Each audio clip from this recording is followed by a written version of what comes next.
Hi everybody, welcome back to the DayZ editor mod, and in this video I want to look at some ways that you can manipulate multiple objects you've spawned in the editor kind of together, kind of how that works and the problems you may well have. So the first thing we're going to do, as you can see, is I've kind of spawned in these three tents here, is that, let's say we wanted to rotate these tents. The first thing is that that can mean a couple of things, couldn't it? It could mean we want to rotate all of the tents around their own axis, or we want to rotate the tents around a single axis. So generally, often it'll be you'll want to keep the structure that what you've built and you want to rotate it around a single axis. So to do that, just select everything you want.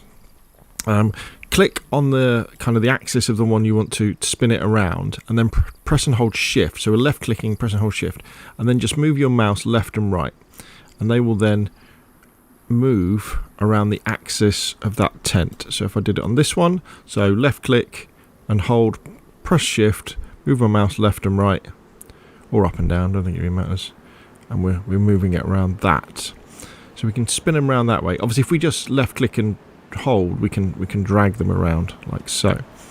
Now let's say we wanted to change their altitude, so we wanted them to go up and down.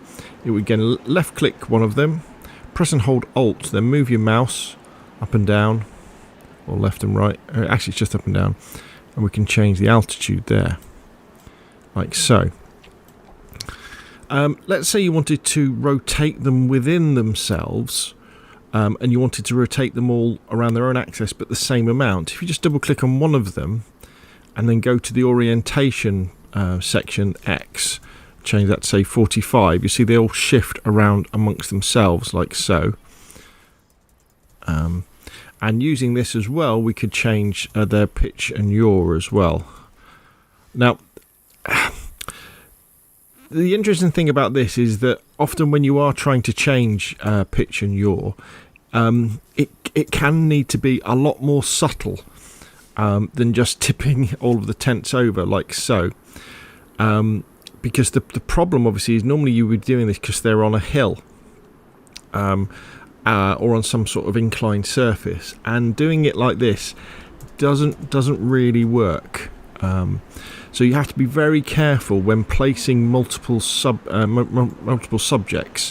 and when you're trying to move them from where you've spawned them in to another surface, especially if you've got lots of things like loaded onto tables. Small objects you've spawned in, it can be difficult to keep them true.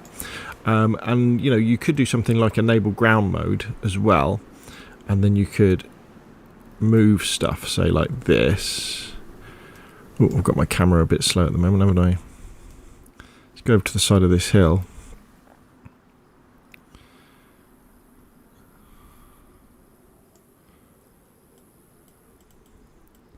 So, the problem we've got here is that because they're kind of working together, one of them is is kind of right and the others aren't. So this is where it becomes very tricky to place multiple objects on an incline or a surface. It's much easier to spawn them in place and then do all the individual adjustments to the height, or spawn them in where you want to and then kind of do the adjustments. Because if, for example, we come in here now and we try and adjust the angle, we'll find we'll get one of them right, but you can't do them all together. What you have to end up doing is adjusting one and getting it right, and then doing the next one and getting it right.